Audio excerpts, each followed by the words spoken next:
Hi everyone, and welcome to the first ever Freedom from Religion Foundation Secular Town Hall. My name's Cara Santa Maria, and I'll be moderating along with this incredible group of individuals from all over the country. We're going to hear what these secular Americans are passionate about. Let's begin.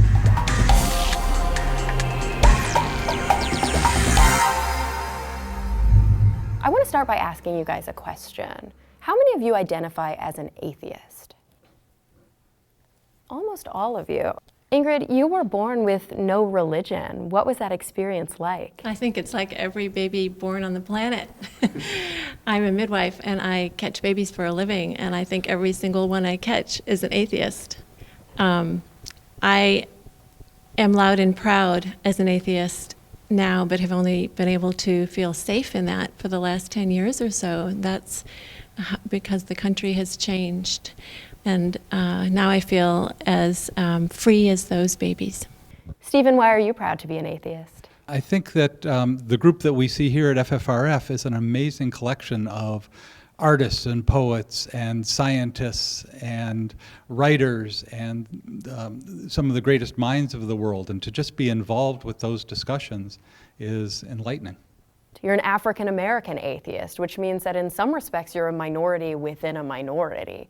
What do you say to your cultural group who questions your lack of religion? I was definitely raised with a very religious upbringing, and there is definitely some tension with my family, especially my grandparents when I came out as atheist, and there was some, I think, just lack of information about the entire community. And I told them that, you know, with the stereotypes that go along with it, who would we be if we were to give in same stereotypes? And so it's kind of hard for people to put me into a box, which I think shouldn't happen in the first place. What are some of the worst stereotypes that you've heard about atheists? They're just immoral people. They often confuse us with Satanists, which we're definitely not. If we don't believe in God, we certainly don't believe in his enemy. The secular demographic is the fastest growing in America, yet the religious right controls all three branches of government, and there are no open atheists serving in Congress. Why do you think it's so hard for an atheist to get elected in this country? There's tons of polling showing we're the least trusted minority in the country. So it's just currently political suicide for you to be open about your non-religious views if you want to get into politics. But I think that's changing as the demographics are changing. Then do you think that there are politicians who are actually atheists but haven't said that out loud who are serving right now? Yeah, I think that's almost certainly the case. If you look at the trends that are associated with atheism, one of them is just being a more highly educated person.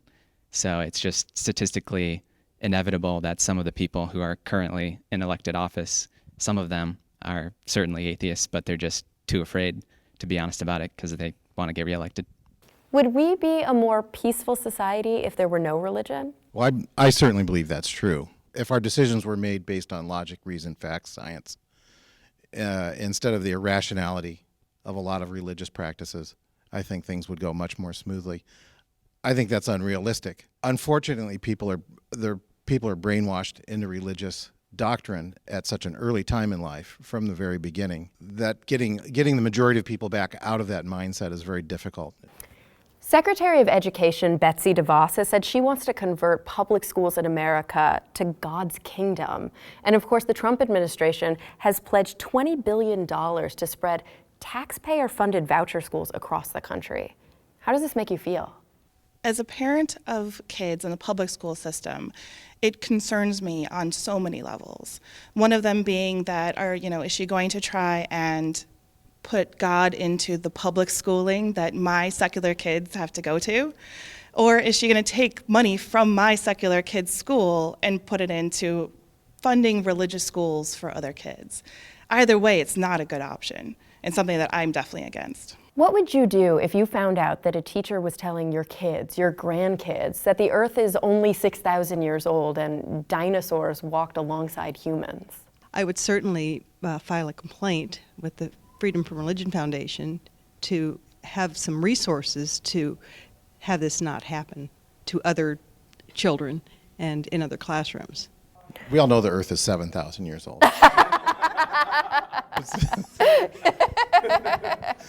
Do you think more and more people are moving away from religion because the technology in their pockets allows them to just easily debunk things like creationism? Yeah, definitely. I think that's part of it. I think a major reason that people have historically needed religion is to answer questions that they could not possibly know. So I think that technology is replacing a lot of these like mysterious questions. You can just ask Google anything. And then also we just live in a world where we were able to create Google. Like we're just more intelligent in general. God isn't as necessary anymore. Mike, do you think that God is being replaced by technology? I think that the technology is just helping that to happen, helping people to be able to get more information than they could before. It's, the internet is the modern printing press that people didn't know it was possible to be an atheist, didn't know that groups like this existed, didn't have access to science information, science shows. And I think that the internet is helping more and more people come to that conclusion than they probably did before. Why do you think millennials have stopped going to church? Well, I think that a lot of millennials on social issues, for example, LGBTQ rights, they are very supportive of full equality and marriage equality. Religion has historically showed a lot of hate towards those groups that millennials see as love. Cassidy, how do you get your morals as an atheist? That's such a funny question because I don't think I ever got my morals from religion. Even when I was like a religious kid, like you have your parents telling you like, don't hit, like be nice, share. And then you go to church and it's like a man should not spill his seed on the floor instead of in his wife. And it's like, so it's just confusing to me when people ask where I get my morals from because it was not church.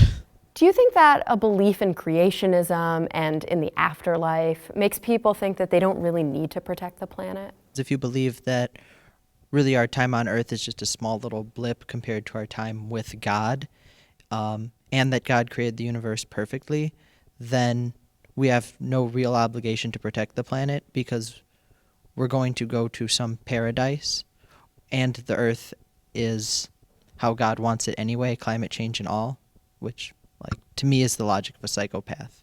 Can you share a little bit about your story and your fight to remove the Ten Commandments? Sure. There was a large Ten Commandments monument in front of my daughter's public high school. It had been there for over 60 years. I noticed that she would be having to walk under that shadow every single day.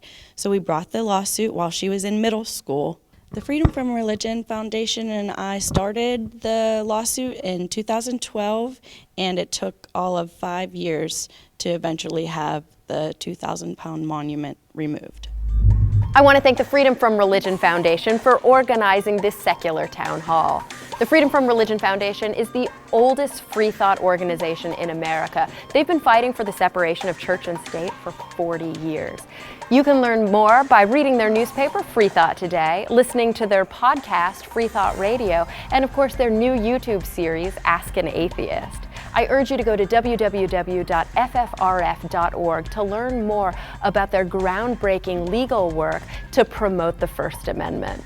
I'm Cara Santa Maria. I host the Talk Nerdy podcast and co-host the Skeptic's Guide to the Universe. I want to thank all of you for participating in this secular town hall.